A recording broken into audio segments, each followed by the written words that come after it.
I'd like to introduce the first speaker for today, the guest of honor.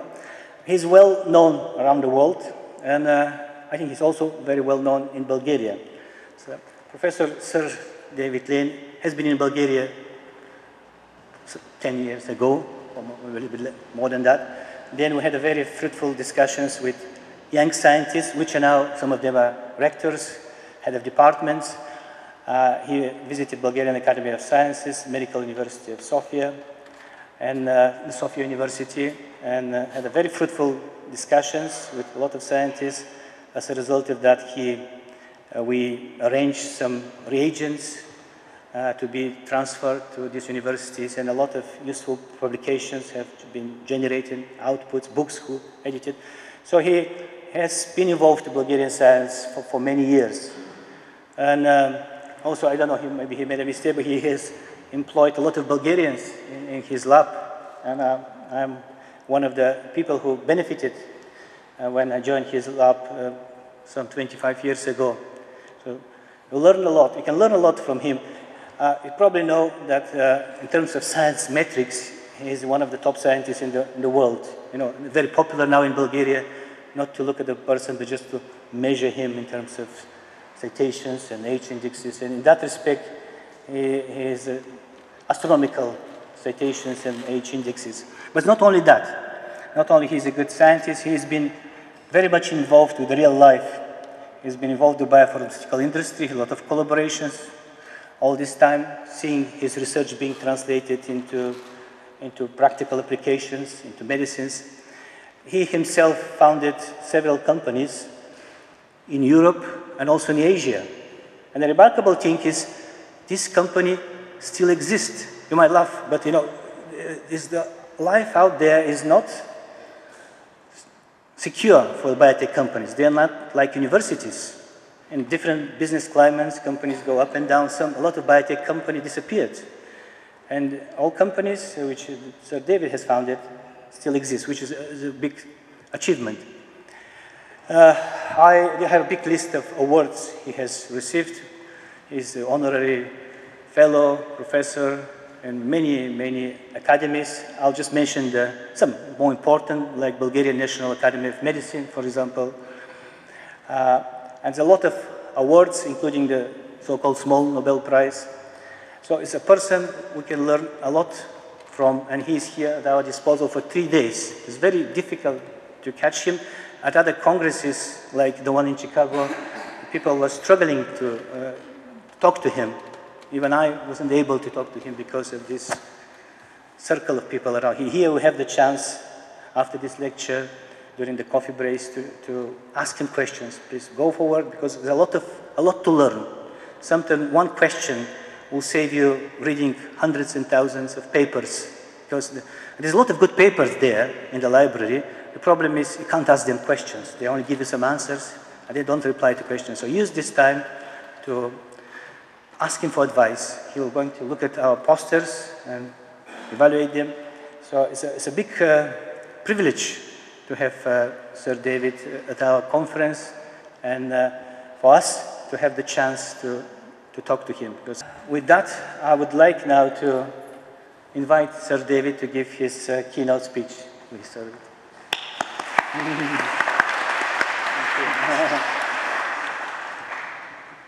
Well, thank you very much, and it's really a pleasure to be here. Thank you very much, everybody, for inviting me, and for the very nice opening remarks. I met Nicola and Daniela many years ago. I won't say quite how many to embarrass us, but we've all kept very young looking, so that's good. And they were my two first scientific employees of the biotechnology company I set up in Dundee, Cyclocell, which is still going, as Nikolai said, and actually we'll hear a wonderful talk later on from Daniela about the progress they're making in bringing molecules all the way from basic science to clinical trial. And it's certainly one of my ambitions as a scientist to see the work that we do translate into being useful. It's a hard and long journey, but one of intense interest, and I'll talk about it a bit today. I first discovered p53 as a complex with SV40T antigen in 1978, and our paper appeared in 1979. So I've been working on the system I'm going to talk about for most of my life. It's older than my children, which is always a bit sobering. So why are we so fascinated by p53? It's really because it seems to be the principal gene that protects us against cancer. So people who inherit a mutation in the p53 gene have a huge increased incidence of developing cancer. It's enormous influence on their susceptibility to many different sorts of tumors. And that syndrome is called the Li-Fraumeni syndrome. And as we've got much better at sequencing DNA, we realized that mutation in p53 is more frequent even than we thought in the early days. And even 10% of children who have cancer turn out to have mutations in p53, not necessarily inherited, but sometimes new mutations as well. So what does this tumor suppressor protein do that is so effective in protecting us people from getting cancer?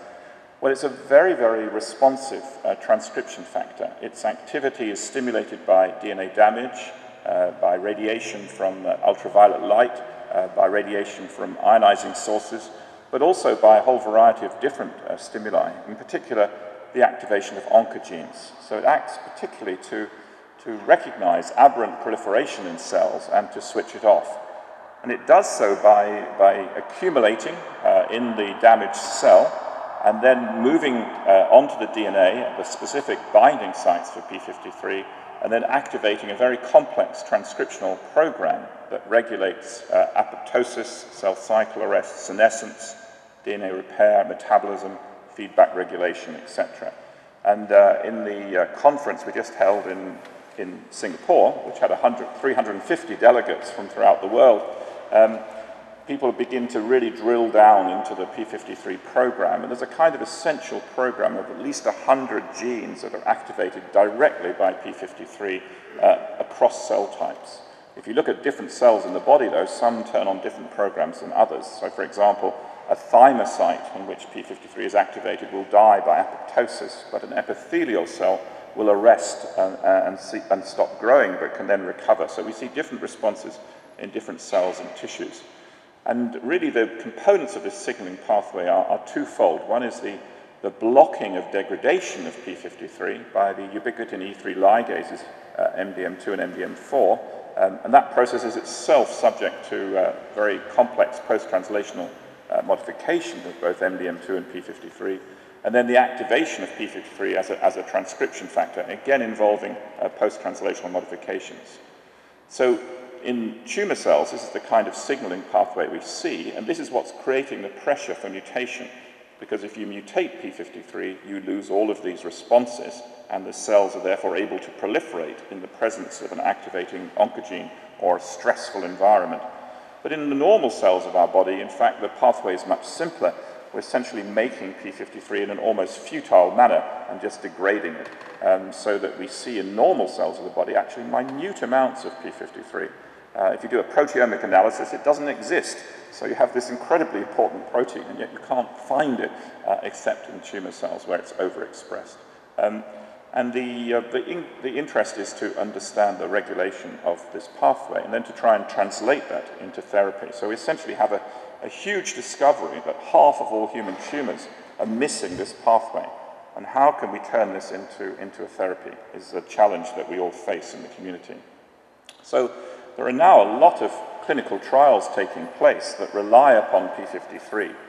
There's only one therapy approved for p53 that's very specific to it, and that's actually only approved in China, and that's the use of gene therapy, and adenovirus delivering p53 has been approved there, but not in the rest of the world.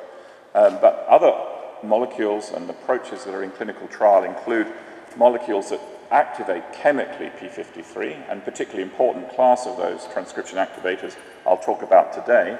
They're the molecules that interrupt the interaction between p53 and its negative regulator MDM2, kind of turning on p53 but without being genotoxic. And then looking at the other side of the coin, looking at those tumors where p53 is mutant, two major approaches are being taken. One, to find molecules that can help that mutant p53 recover its biological activity, and one of those developed in Sweden is now going rather well in clinical trial, and there are many others following it. And then very recently, it's been realized that if you could make the concentration of the mutant p53 drop in tumor cells, that would also have an anti-tumor effect. And so people are developing molecules that will degrade or cause the rapid turnover of mutant p53. So if we look in human cancers carefully, we find that about half of them have the normal gene intact, and it's a signaling pathway that's been damaged. And in the other half, the protein is itself mutant. And what's unusual about these mutant proteins is they're often expressed at very high levels in the tumor cell. So if we look in large numbers of human cancers, and with the very big databases we have now, we have a very comprehensive analysis of this, we find hundreds of different mutations in p53. But there are a few we call hotspots, such as the ones noted here, R175H, R273H, that occur again and again. And very recently, and I won't talk about it today, we've been able to make monoclonal antibodies that are specific to these individual point mutations. So that can help very much in the diagnosis of cancer, and asking this very important question, are all the mutants the same, or do some have properties that differ from others? And at the conference, it became clear that they do, in fact, differ. So in the future, I think when we analyze cancer for precision medicine, not only will we need to know that p53 is mutant, but we'll also need to know what mutation it has and how much of the protein is expressed. We can see that there are consequences of these mutations in p53 in a number of different analyses. So the first thing that we see is that we lose wild-type p53 activity. So this is a really important issue. So the p53 system is very finely adjusted, and we see something called haploinsufficiency. So if you have one copy of the p53 gene rather than two, you're already susceptible to cancer. So some Li-Fraumeni individuals, they have a stop mutation, so they're just making one copy of p53 that already confers susceptibility. And you can see it at the single cell level. So cells that contain only one copy of p53 rather than two will have a weaker response to radiation, for example. So this is very important. The second thing that's been observed is this dominant negative inhibition of wild-type p53. So p53 is a tetramer. It functions in that form at the DNA binding site. And if you make a mixture of a mutant and a wild-type protein, the mutant protein effect can dominate, and you see an inhibition of wild-type activity.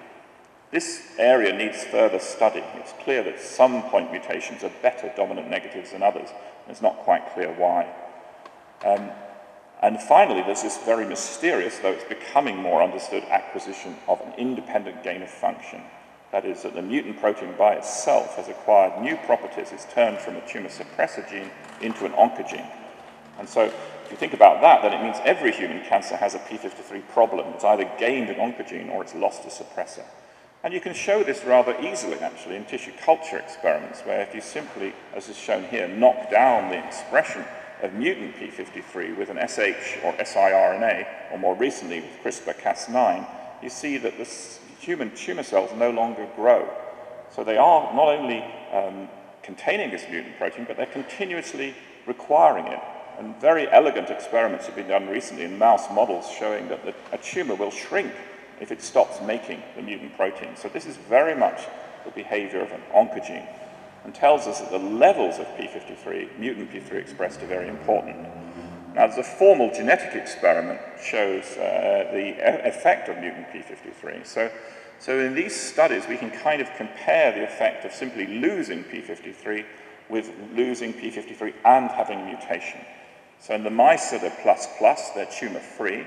Mice that completely lack p53 are viable. They don't develop terribly well, but they are viable. But they all get tumors, so this reflects the Li-Fraumeni situation.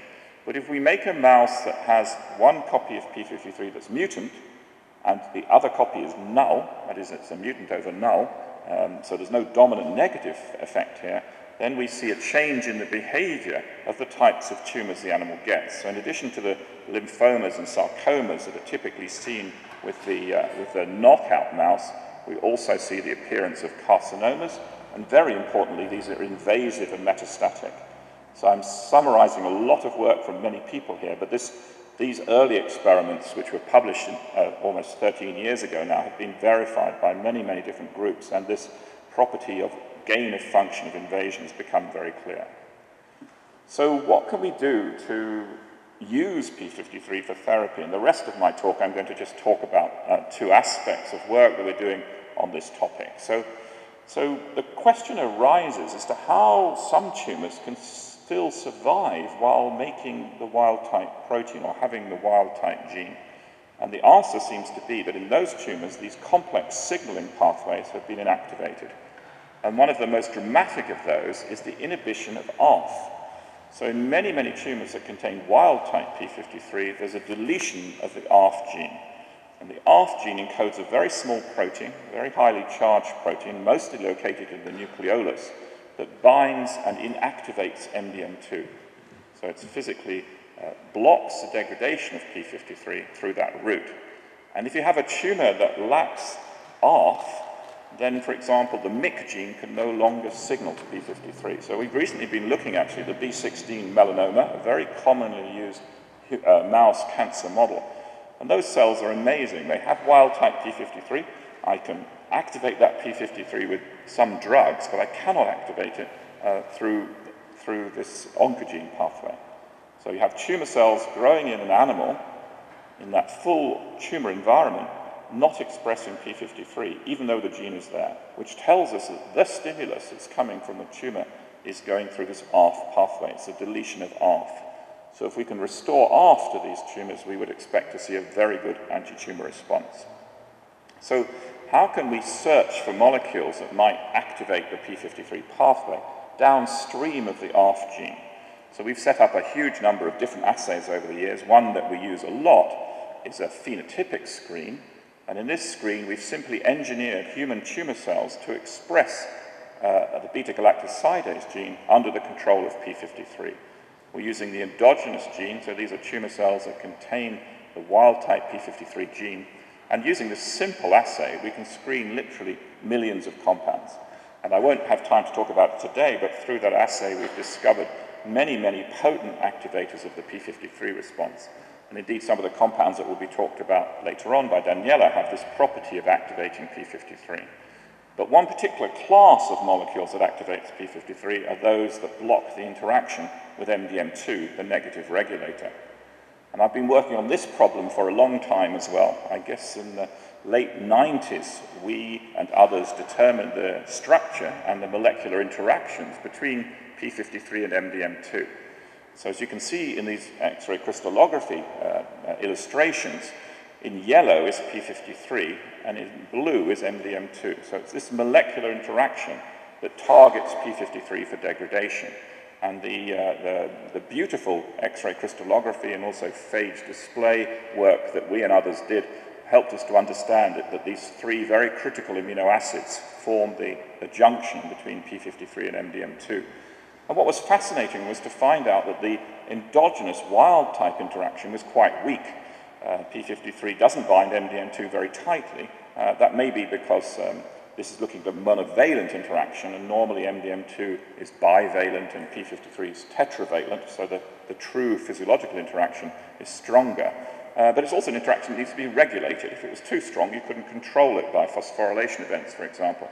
So what was exciting was to find that chemically we could find molecules that bound much, much more tightly than the native ligand. So using phage display, we isolated variants that were 300 nanomolar as opposed to 8,700 nanomolar. And then using more chemistry, we were able to get to molecules that were 5 nanomolar. Unfortunately, these molecules didn't go into cells, and so we kind of got stuck at that point where we had a very tantalizing lead, but no solution. And actually, that was one of the drivers why I started the company Cyclocell. I thought if we had a biotechnology company, we'd put more resource onto this problem. And eventually, the problem was cracked, not in the first instance by me, but by the pharmaceutical company Roche. And Roche managed to isolate a small molecule called nutlin that blocks the MDM2 p53 interaction. This is a very important story for young scientists because I was told that this was impossible, that you would never discover a molecule like this, and I was wasting my time. And in 1994, I was very firmly instructed that you couldn't do this. And now Sanofi, Roche, Merck, Amgen, Novartis, Daiichi Sankyo, many other companies, and even myself, have molecules that block this interaction very beautifully. So be very careful when people tell you it can't be done. That's probably a good reason to work very hard on something, because you're very likely to find something interesting. Now, sadly, at the moment, these molecules are not doing as well in clinical trial as we hoped, though I heard at the meeting that they think now that the Roche molecule is likely to get approval from the FDA in the next year or two. The molecules don't engage as well as they ought to with their target. They only act on MDM2 and not MDM4. And one of the features of the feedback pathway where p53 actually activates the expression of MDM2 is that when you turn on the system, you kind of stabilize your own target. So we've been very interested in alternate approaches, approaches that might help us to make these molecules better and to exploit this target better. Because one of the big issues for us is, how tumor-specific can we make the molecule? Anyway, I won't belabor the point, but what we've done is to take an alternate approach, and that's the use of peptides. So remember, I had that very strong peptide. It didn't work because it couldn't go into cells. And in the year 2000, Greg Verdeen and his colleagues in America published a novel way of modifying peptides that they called peptide stapling, that they claimed could improve the biological activity of such molecules. And the method involves the incorporation of two unnatural amino acids into the peptide sequence, and then a chemical cross-linking of those two amino acids to form an all-hydrocarbon backbone. So the phrase stapling is very appropriate. That's really exactly what you're doing. So we managed to put together a team in Singapore of chemists and biologists and structural molecular modelers, and we've been working together now for some years to try and exploit this method to see if we could use it to produce a new class of drugs. Again, because of time, I won't go into huge detail, but we can discuss it during the many coffee and wine breaks. This method really does work. It's been hard work, but it has given us molecules that are very different from small molecules. They're very resistant to the evolution of variants that can resist them, so they're very exciting. And you can see here the kind of structure that we have. So in the orange and green is the hybrid molecule consisting of the staple and the helix, and the sequences are shown above, where X in the sequence is the position of the staple.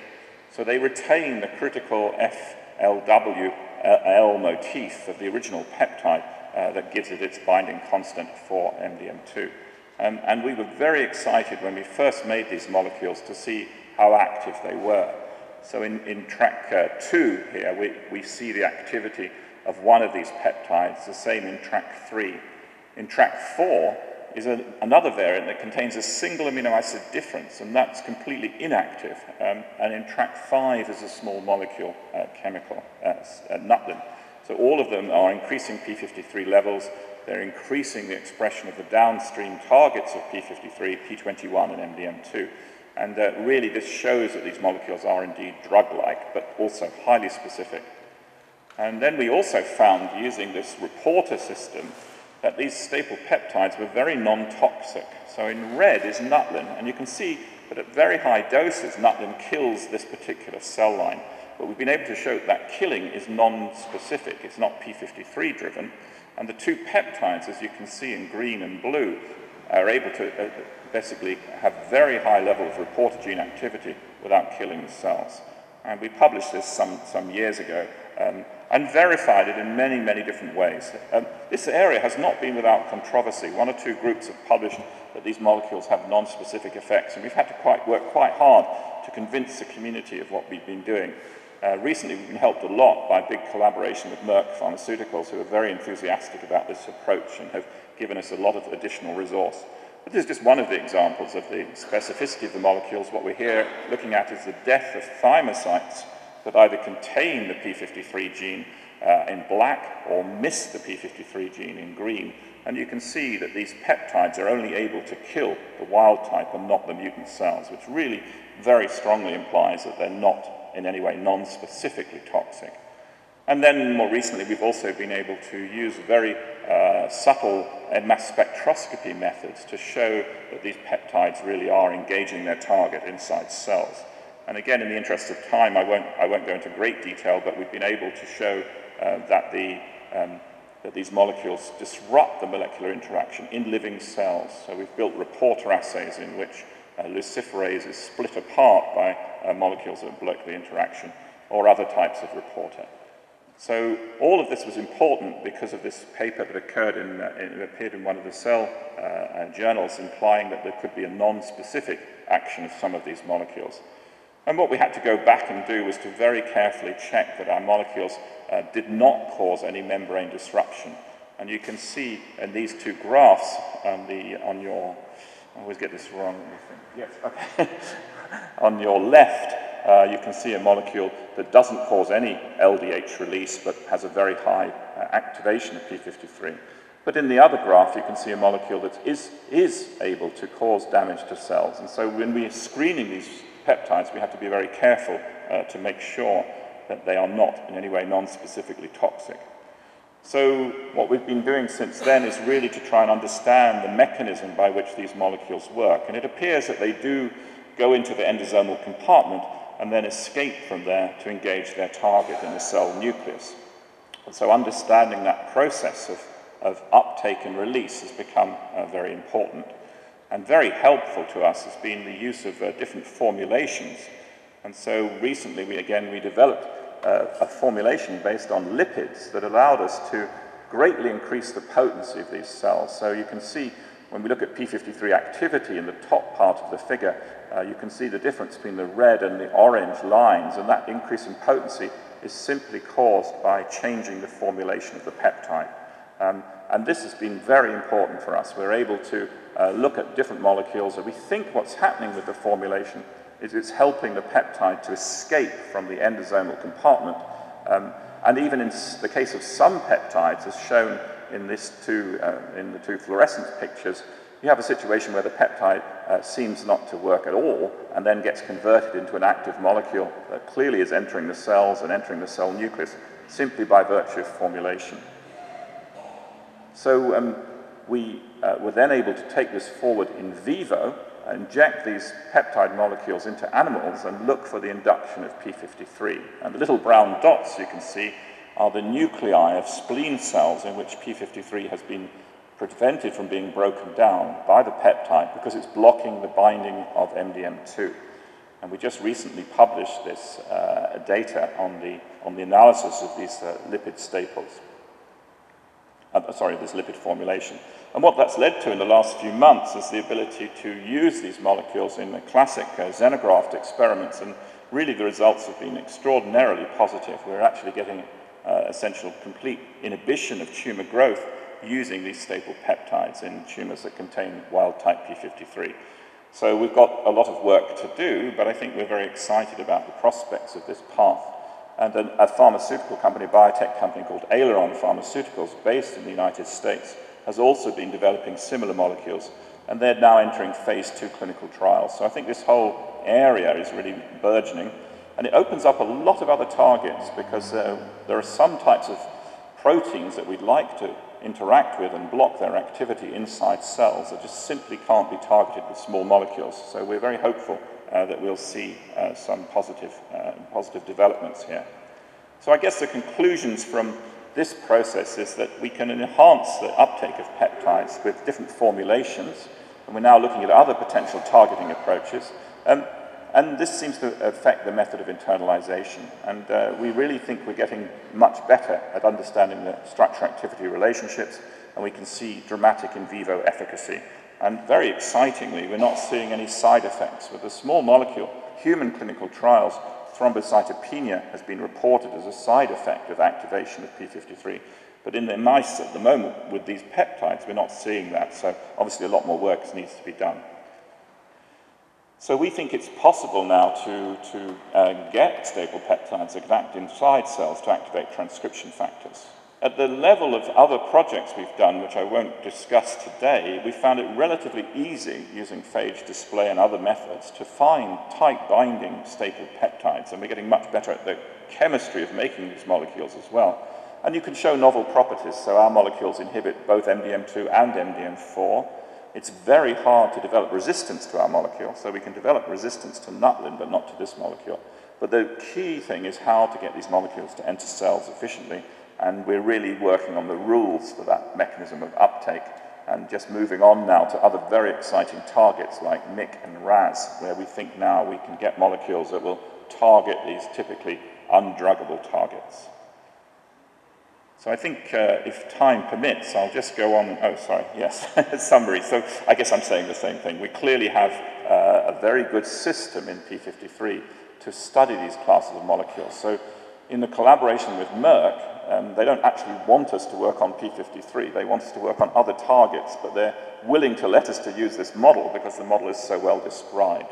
And often in science, I think that's the case. You have to work on, in a very quantitative way, with a model system where you're very sure about what you're doing before you go on to more difficult and ambitious experiments. And sometimes that's difficult. The referees of journals always want the latest thing, and it's hard work. You're being very careful about your work. But in my experience over all these years, it's clear to me you can only build a good science project on rock-solid foundations. You have to have experiments that everybody else can reproduce. You have to have experiments that everybody in your lab can get to work, and you have to be very, very quantitative. If you do that, you'll find industrial partners are very happy to work with you, and you can form great collaborations. If you go to an industrial partner with a very preliminary observation that's not reproducible, then they're very unhappy to work on it. And I think at the moment, modern science has been giving too many of those kinds of results and not enough of the really solid ones. So if any of you want to make a great career in science, my advice to you is go slowly and carefully and accurately, and everybody will recognize you and you will succeed. If you rush ahead and try and get your paper in some flashy journal but nobody can reproduce your work, then that's not a happy place to be. So it sounds a bit dull, but it's not at all, actually. And then, I guess on that same theme, prove things about 6 different ways. So don't rely on one method. We now, in this particular project, have about 6 or 7 simultaneously different assays that we use to monitor what we're doing. And that's been very important. So just because it's a small meeting, I can tell you that we, with Merck, went and pursued all the peptides that have been reported to bind to the RAS oncogene. And there's about 6 papers in Cell, Science, Nature, describing these peptides. In our hands, where we did very careful work, none of those observations could be reproduced except one, and that observation was a paper published by the pharmaceutical company Takeda. So there's a strong lesson there. How could those papers have been published, and how could their results be so wrong? And it turned out it's a kind of very tricky artifact. Some of these peptides can cause proteins to precipitate. They are denaturants, and so they can give a very false positive result. So I'll talk happily to anybody more about this, but it's a very important issue. If we're going to make progress in developing small molecule drugs or peptide drugs, we have to go with care, and nature's kind of, I don't think it's kind of deliberately tricking us, but it does offer a lot of artifacts if you're not careful. So I'll finish talking about a very recent project. It's just been published in Cancer Research, I think yesterday, and this is another type of approach altogether. I'm really thinking about the problem in a different way. So if you think about a patient receiving chemotherapy who has a mutant p53 tumor, the chemotherapy is working on their tumor by p53 independent means because they don't have any wild-type p53. But the normal cells in their body contain wild-type p53. So the toxicity of the therapy, whether it's radiation or chemotherapy, the toxicity to normal tissue that's p53 dependent is completely unnecessary, completely not needed. It's not helping with the therapy at all. It's just making people's hair fall out. It's making their bone marrow not grow properly. So a totally different way of thinking of this problem is for those tumors where there is mutant p53 in the tumor, can we find a drug that will block the cytotoxicity to normal cells but still leave the toxicity to the tumor cell intact?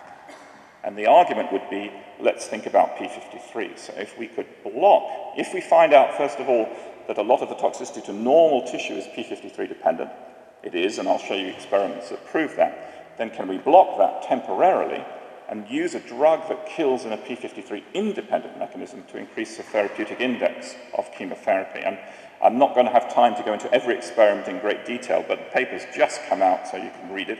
And it was done by a postdoc in my lab, Sean. So really the concept was the idea of inhibition of p53 activation, and the drug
So some patients say that the drug is worse than the cancer, and they won't complete the cycle of treatment. So what is causing this problem? It's clearly this issue of p53-induced damage. So here we're just looking at mice treated with a single dose of gamma radiation, and then using tunnel staining to measure cell death by apoptosis. And what you can see in the top 4 figures is what happens in a normal mouse, and what you can see in the bottom 4 figures is what happens in a p53 null mouse. So essentially, this radiation-induced damage that is so difficult for patients is p53 dependent.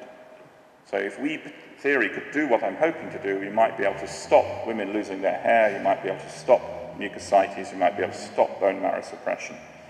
Now, it's vital, and it's taken us time to realize that we must, the drug that we're using to treat the patient must retain efficacy in the absence of p53. So it has to work on p53 mutant cells. Doxorubicin is interesting because it has 2 pathways of apoptosis. One, driven by p53, the pathway I've already described in the beginning of the lecture, but a second pathway that depends on the E2F locus that is p53 independent and can also cause cell death. So the challenge now then is to find a way that we can inhibit p53. So what can we think about that we can do to block the action of p53 in response to doxorubicin? Because remember, that's what we're trying to do. We're trying to stop the patient having a side effect of doxorubicin. So acetylation, it turns out, is a chemical modification of p53 that occurs at multiple sites through the molecule and is required for p53 activation.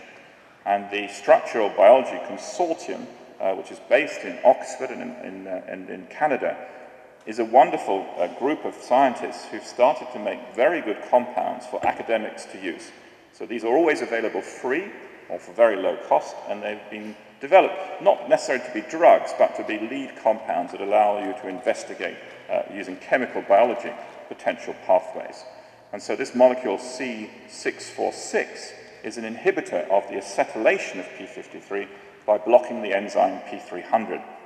And what we were able to show is that it can block the activation of p53, as shown here, to doxorubicin, DOX, but not to nutlin, NUT. So essentially, it's working exactly as we want. It's blocking p53 activation in response to this specific drug. And we can show that it can protect against doxorubicin-induced death. So you can see here that DOX is killing all of the cells, but when we add C646 to the cells, we protect them from that death. And we started to do, and again, I won't have time to go into great detail, we've started to do all the biochemistry associated with that. And you can see here in this set of Western blots that DOX is inducing P21, NOx, or Impuma, as is nutlin. But when we add C646, we block the DOX induction of P21, NOx, or Impuma, but not the induction by nutlin. So this really reassures us that there's different signaling pathways that activate p53, and the doxorubicin pathway depends upon this acetylation of p53. We can kind of mimic that by making mutations in p53 that knock out the acetylation sites, and they indeed inactivate p53 in just the same way as the drug. So you can see that the KR mutant here is not able to activate P21, NOx, or Puma, and we repeat the result that the wild-type protein is, but its ability to do so is blocked by C646. And we can now check directly, is the enzyme responsible for this activity in fact P300? And we can use both a wild-type and mutant P300 to show that this is dependent upon P300. And it's not all acetylation sites on P53. It's specifically the acetylation site at 382 and a couple of other sites that are acetylated by P300. And it's this acetylation that's essential for the activation of P53. And you can see the rescue that we see, again, from P300 wild type, where there's a large fraction of apoptotic cells, and then in C plus D, that's rescued by adding the acetyltransferase inhibitor. And part of the mechanism seems to be that when you acetylate p53, you can block its uniconation. So when we inhibit this modification, we actually promote the degradation of p53, and this may be part of the reason that the p53 becomes less active in the presence of this molecule. So we can see, as we would expect, a stabilization of p53. It's degraded more quickly, in the presence of the drug, because MDM2 is able to ubiquinate it more effectively. Again, comparing C plus D with DOX alone, where you can see the half-life after treatment with cyclohexamide. So we're blocking protein synthesis to measure the half-life of the protein. The treatment's reversible, which is very important, because we're thinking about this in clinical use. We don't want people to be without functional p53 for a long time. It would need to be dosed very carefully. But there are very beautiful animal experiments that show that even days and days after a carcinogenic insult, reactivating p53 is effective. And we can see here that removing the C646 quickly restores the acetylation of p53 and its function. So we again are able to think about using this reversibly. So we've gone ahead and looked at human bone marrow samples treated with doxorubicin, and you can see in the second row down the red cells, that's the nuclear fluorescence of acetylated p53. And then we treat with the drug, C646, and you can see that that nuclear accumulation of acetylated p53 disappears in human bone marrow. So we're actually able then to use that antibody to show, in the case of mice, where the acetylation site is actually at 381, that the doxycycline induces this p53 response, and again, C646 blocks it. So that then allows us to really ask whether we can go ahead and sort of mirror what we're trying to do therapeutically. Can we protect human bone marrow from doxorubicin-induced death? And the answer is yes, that we can. And can we improve, therefore, the therapeutic index of doxorubicin? So you can see here that in these experiments, the C646 treatment does not inhibit the IC50 of doxorubicin for the p53 null cells, the HCT116 cells. And so from that, we can kind of calculate an improvement in therapeutic index, which, as we would expect, is only present when we're treating a mutant p53 cancer. So for this therapy to be useful, we would have to establish that indeed the cancers were mutant, but that's relatively easy to do now with modern sequencing methods. So we finally could show in Xenograft studies that this molecule, this C646, does not affect doxorubicin's anti-tumor functions in the treatment of a p53 mutant tumor. But it does protect the mice against the anemia and neutropenia seen in the presence of doxorubicin. So we're very encouraged by these results. Clearly, we need to go further, and C646 is a tool compound. It's not a drug, and one would need to try and develop a drug based on this method of suitable pharmacokinetic and specificity properties for human use. But it's this kind of work that I can take to a pharmaceutical company and say, look, here is a rationale for how you might develop a new drug. Here's the assay for developing a new drug, and here's the kind of preclinical protocol that would show us that it was working. And so I've been able to do that, and again with Merck Pharmaceuticals, we've now screened a whole library of 2 million small molecules for p53 inhibitors, because they were excited by these results. And so the next phase is really to be very, as I say, very careful, try and prove the pathway. So again here we're showing that the C646 doesn't block this p53 independent but E2F1 dependent apoptosis. And that was really the final experiment we needed to justify going ahead. You can see that the doxorubicin-induced activation of non-p53 targets, p73, APAF1, CPARPA, is all present in this situation, even in the presence of the inhibitor. So that's the extreme right lane in that diagram. So I think all of these experiments always require a team of people, and they require a very friendly atmosphere. And this slide was put together by Sean himself without my instruction, so I was very pleased to see that he thanked everybody in the lab, because I think to be successful in these difficult projects, it's very important that everybody in the lab kind of tries to help everybody else.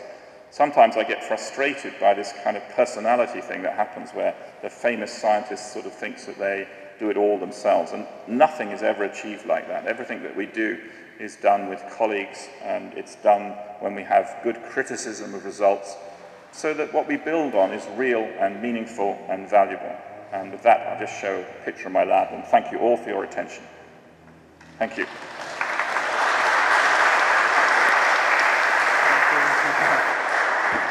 Thank you, Sir David, for this in-depth view of the p53 pathway.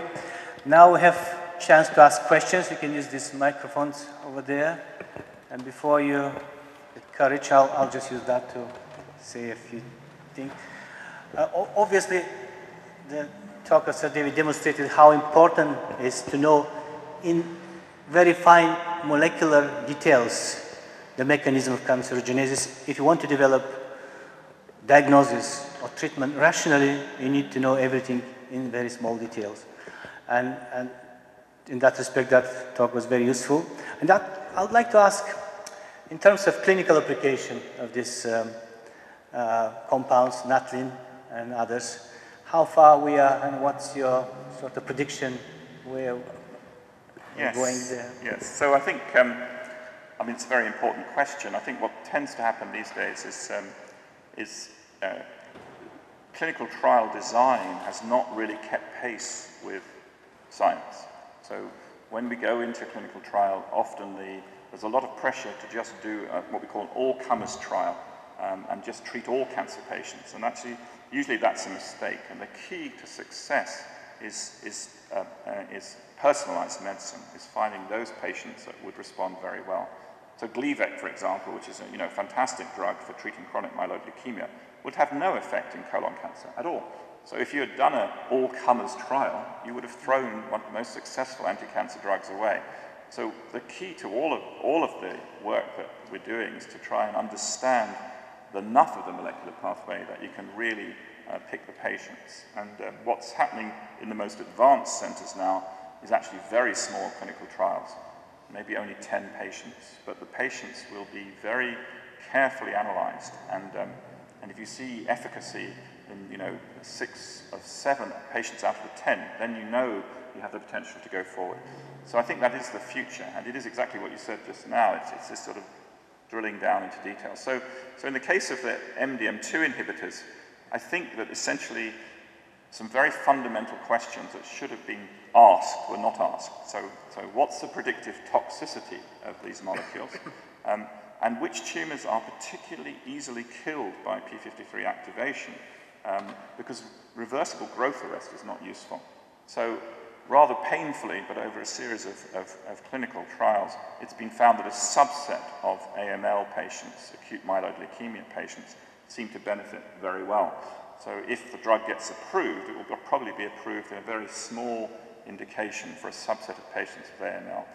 But once a drug is approved, then the clinical community can start to use that molecule themselves and find additional indications. And this is really the modern way for drug development. So it's very interesting to think about these issues. One of the most successful therapies in the world for leukemia is the treatment of a particular form of AML, which has the PML form with all-trans-retinoic acid and arsenic trioxide. And those two drugs together essentially cure patients of that disease. It's a phenomenal success.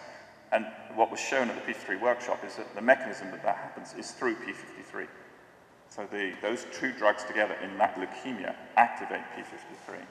So it's that kind of work that tells you, where we need to go. So which tumor cells are going to respond in the right way, and then do the clinical trials in that particularly focused way. So I think there's, fortunately, still hope for p53 activation through MDM2 inhibition, but it's been a rocky journey, a bit like the CDK inhibitors. Thank you. Other questions? We can ask Sir David questions on any topic. Yes, he's a wealth of experience not only in 53, he works in other areas. Wealth of experience working in the industry. I see one industrial representative now coming to the microphone, please. David, I just wanted to ask you about your staple peptide, VAP116. What was the dosing route and regimen in mice you used for the xenograft model, and generally, how do you think a compound like this will need to be used in the clinic? Yes, so I think it's a bit difficult to hear. I think you asked about the mouse model. So it's a mouse sarcoma, a human sarcoma, a xenograft that we're using. And the key for us now, I think, is going to be scale up of manufacture, because these are new sorts of molecules. And compared with the conventional small molecule, how we make them in large amounts is a new challenge. But my chemistry colleagues are getting more and more confident. So we used to only be able to make a few milligrams, and now we can make tens of grams. So we're getting there. But that's been another challenge in the journey. Yes. Okay, thank you. Other questions? Any questions? Or any area of research?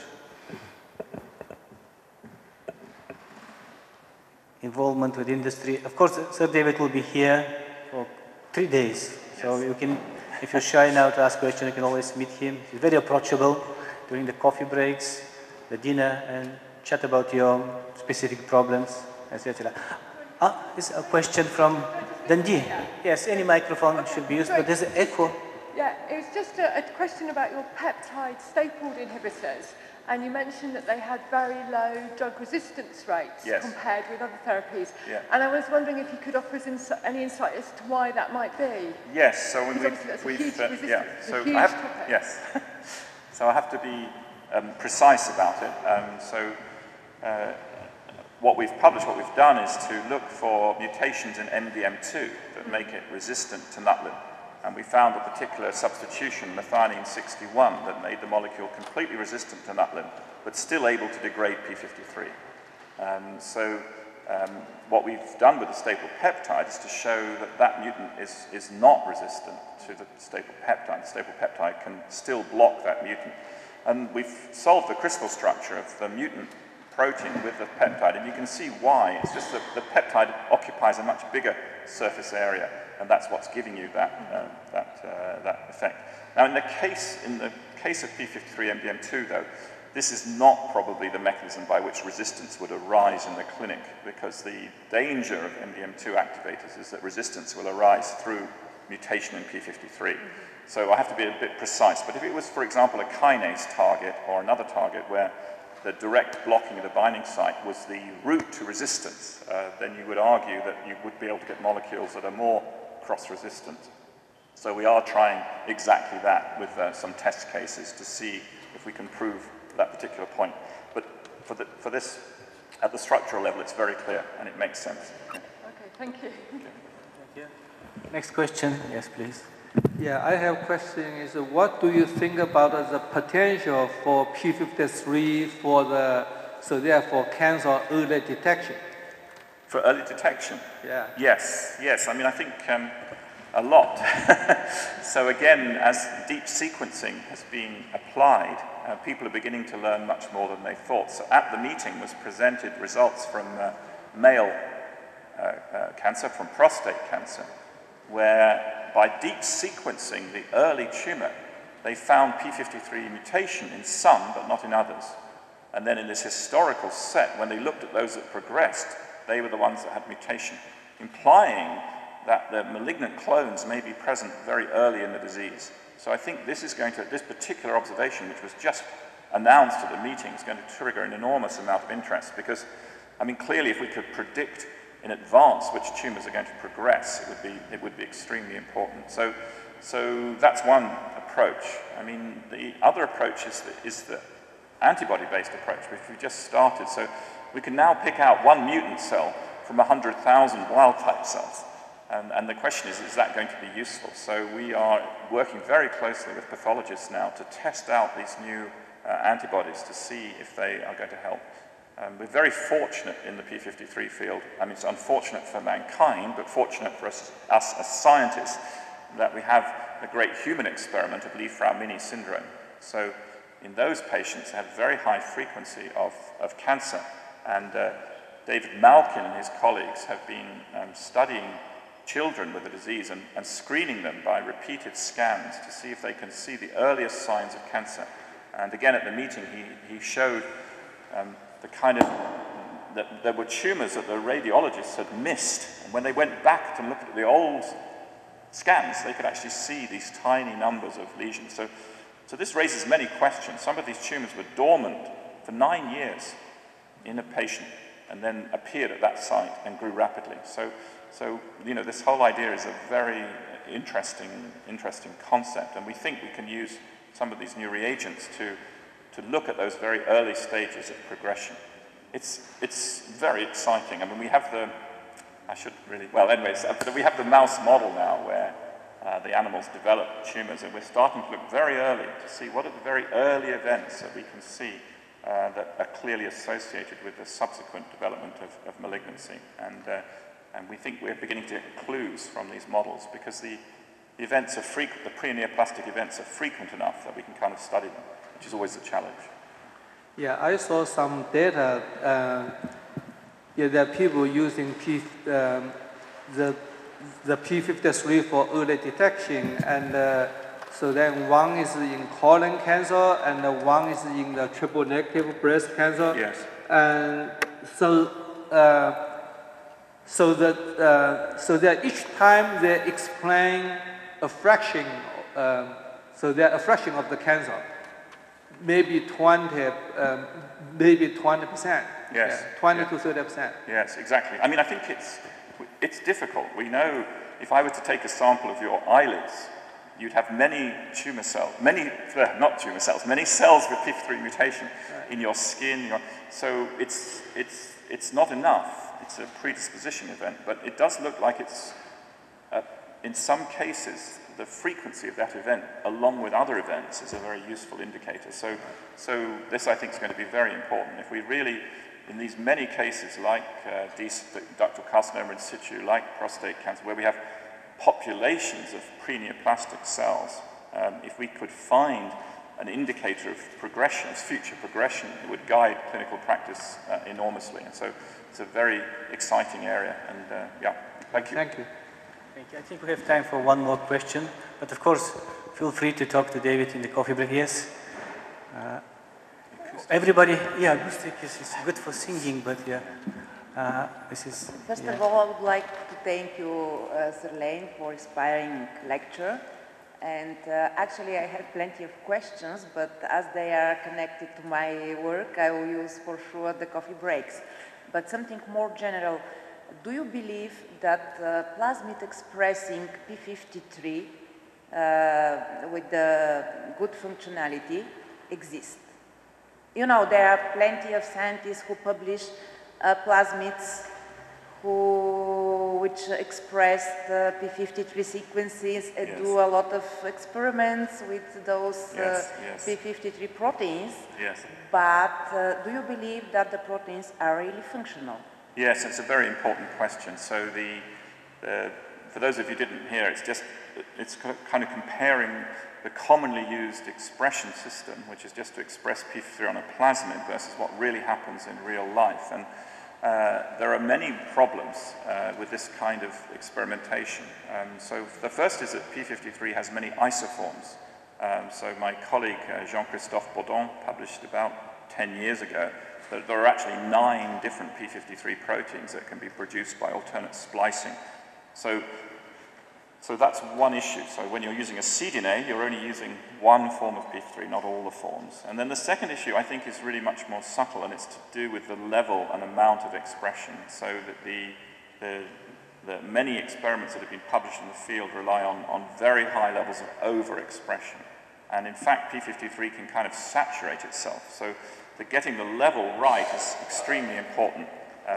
We did an experiment years and years ago with UV irradiation of reporter cells, and surprisingly, the cells that expressed most p53 activated the reporter the least. So this idea of very careful regulation is very important. So I think valuable things are learned by doing those kinds of experiments, and they have been important in the field, but one just needs to always be trying to raise the bar. And with CRISPR-Cas9 coming and the more sophisticated methods coming, I think it's important for all of us to keep pushing. I mean, when I read the p53 literature, of which there are 85,000 papers, an enormous number seem to use about 4 cell lines and the same overexpression plasmid, and I feel that that's wrong. I think many more studies need to be done in animals, and many more studies need to be done with the physiological systems, and I think that that will help us a lot. But it's the pressure to publish, the kind of things the reviewers ask for, all drive us in a particular direction, which we kind of have to resist. So we can all publish in Biodiscovery, where we'll have a fair refereeing process and can get our work out. Thank you. Thanks.